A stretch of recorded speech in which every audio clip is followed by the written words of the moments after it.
People are disappearing in this town. And so are their faces. The man on the porch was smiling, but his smile was wrong. It was empty where a mouth should be. He lifted his hand to wave at me, and the skin on his face seemed to melt like wax into smooth, pale nothing. For a second I thought he was wearing a mask, a badly made one, but the edges were gone.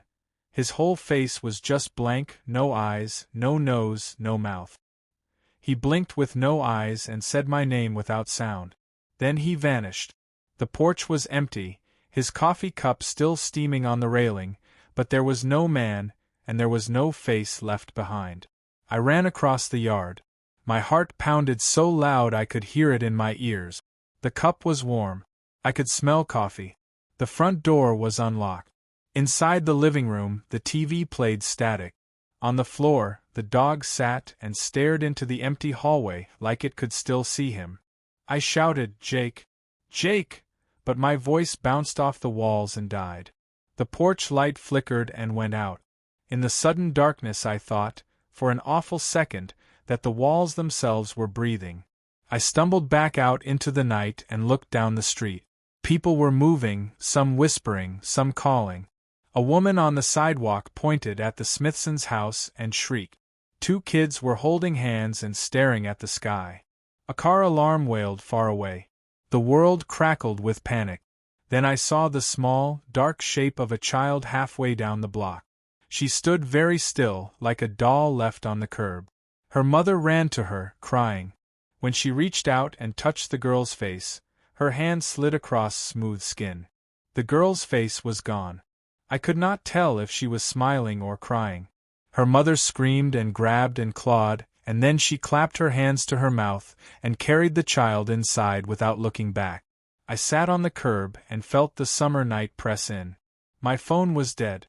The street lights sputtered. I wanted to run to somebody, to someone solid and safe, but I was alone in a town that was losing its own people and losing their faces like a film unspooling. I felt like I could not breathe. A neighbor I had known for 10 years, Mr. Reynolds, who mowed his lawn at 6 a.m., who always tipped his hat, stood across the road. He had no face. He walked slowly, as if he was trying not to step on anything. He lifted his hand toward me, and his fingers were folded strange, like someone trying to touch music. His shirt hung oddly, and one shoe tapped the pavement. He walked past me, and where he passed the air tasted faintly of metal and something sweet, like old pennies. I reached for him. My fingers brushed his sleeve. His skin was cool and real. He smelled like he always did, like cut grass and aftershave. But when I grabbed his shoulder, he didn't turn. He kept walking like he knew where he was going. He faded into the distance, and then he was gone. No footstep, no sound, just the echo of his presence. The porch light across the street flared and then went out. No one answered my calls. No one answered the knock on doors. Townspeople were missing. Their faces were missing. And something had taken both. The sky broke with thunder. I wanted to run to my car, to my little apartment on Maple, but the key in my pocket felt like it belonged to someone else. I shouted the names of people I loved until my throat burned. The last thing I remember before everything went black in the streetlights was the whisper that slid by my ear. No voice, only a cold hush that felt like paper against my skin, and it said, "Come find what is left." Then the scene cut like a bad movie. I woke to my own kitchen sink, to the hiss of a kettle, to the morning sun warm on the windowsill. The terror of the night was a living thing inside my chest, but my hands were clean and whole. My neighbor's porch looked normal from my window. The street was lined with cars. Kids biked past with squeaky tires. People laughed somewhere. It was as if everything had never happened. But it had. It all happened. I felt it in the hollowness under my ribs and in the wetness behind my eyes. I could still taste metal. The only proof that morning was the small smear of something on my palm that would not wash off and the memory of the blank face smiling without sound. This is how it began. It began slow and soft, like a cough that becomes thunder. The town of Willow Creek was small. We had one grocery store, a diner called June's where the pancakes were heavy and good, a sheriff's office with 3 desks, and a main road that people used to drive to the next city over for work. I had moved back a year ago. My name is Claire Adams. I sold my apartment in the city, bought my father's old house, and thought I wanted quiet. At first, the missing faces were a rumor. It started with a post on the town's community page. Someone wrote that the old man on Maple had stopped showing up at the corner store. He used to pay cash and tip the clerk with a joke. Then someone else wrote that their aunt's brother had missed a family dinner. And then a picture, a shaky photo of an empty chair and a cup of coffee, and a caption, "He was right here." People commented in disbelief. They said maybe he moved. Maybe he had a heart attack. Maybe he had gone to visit his son. We told ourselves normal things because normal is easier than fear. At the diner, we talked and laughed and tried not to imagine the worst. June, who owned the place, wiped her hands on her apron and kept refilling coffee cup. She said that in 30 years she had never seen the town so tense. Sheriff Randall, who had a kind face and soft eyes, told us to call the office if anyone did not come home.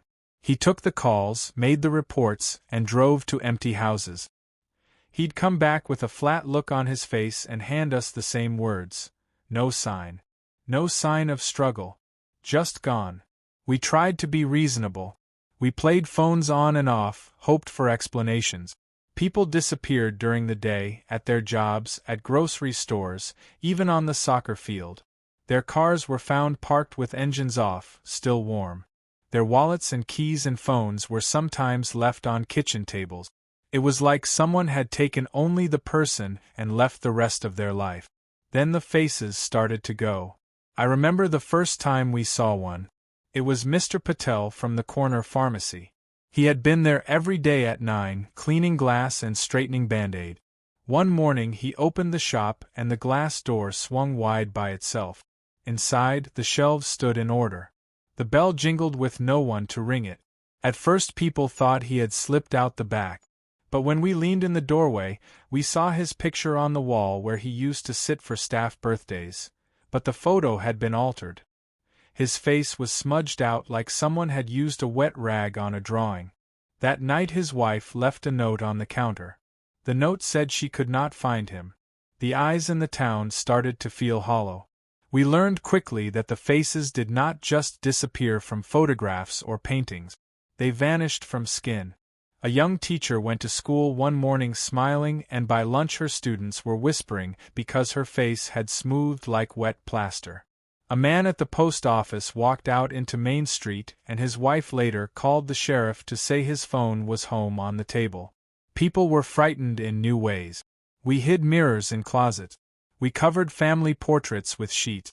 Some people refused to go out. Others went out too often, pacing and knocking on doors and searching through basements and barns. The church filled up with people praying in low, harsh voices. Pastor Henderson said the town was being tested, but he looked as frightened as the rest of us. I tried to keep calm. I went to work at the library because the routine kept my hands busy. Books are honest things. They do not lie and they do not vanish. That is what I told myself. I told myself that the world still had pages and pages of proof. For a while, it felt like we were the last people holding on to a rope tied to the rest of the world. Then one night, the rope frayed. I saw it all again, the porch, the blank face, the vanishing. And this time, when I ran to the street, when I called names and reached for people, there was something else. At the very end of Maple, where the old willow grazed the fence, there was a light that had no place. It hovered, like a lantern lifted by no hand, and inside that light I thought I could see shapes moving. They were not people, but hints of people, and in the middle of them was a face, whole, normal, my own face, looking back at me from inside the light. I blinked. The light blinked once, like an answering eye. My knees went weak. I wanted to smash the lantern with my foot, to break it and take back my face. I wanted to run. But something in me was already running, because when I looked again, the light was closer. It was not a light at all. It was an opening. A dark, soft hole in the air. A child's voice called from the other side. It sounded like whispering paper. "Come closer," it said, and it sounded like my name mixed with rain. I reached toward the light. My hand felt like it belonged to someone else. The air near my fingers was cold and smelled like pennies and old leaf. A shadow in the hole moved, and I could swear the shadow was smiling, with no face at all. I stepped forward. A car horn sounded. Someone screamed. But I did not stop. I walked until the edge of the world felt thin as eyelid skin. Then, with the town behind me and the hole in front of me and the whispering getting louder, the ground beneath my feet crumbled like soft bread. My foot slid and I fell toward the opening. At that moment, a white glove touched my shoulder. I snapped upright in my kitchen, the kettle still hissing, as if I had only dreamed the whole thing. But when I checked the window, there was no light at the end of Maple. The porch across the street was empty. Everything was still. I tried to laugh, and it came out small and brittle.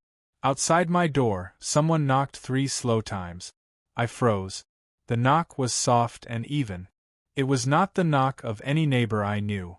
It was the sound of a hand on wood. I opened the door a sliver and looked down. On my doorstep lay a single, plain white glove. No one stood on the porch. The glove lay there as if a person had just dropped it and vanished. I picked it up. It was cold, and the palm smelled faintly of pennies. Behind me, the kettle hissed. The town hummed like an animal sleeping. I turned the glove over in my hands and felt something else tucked inside the wrist. A small scrap of paper with a single word written on it in shaky ink. Fine. I dropped the glove and heard another knock, this time from the very back of the house, where the basement door sat half open.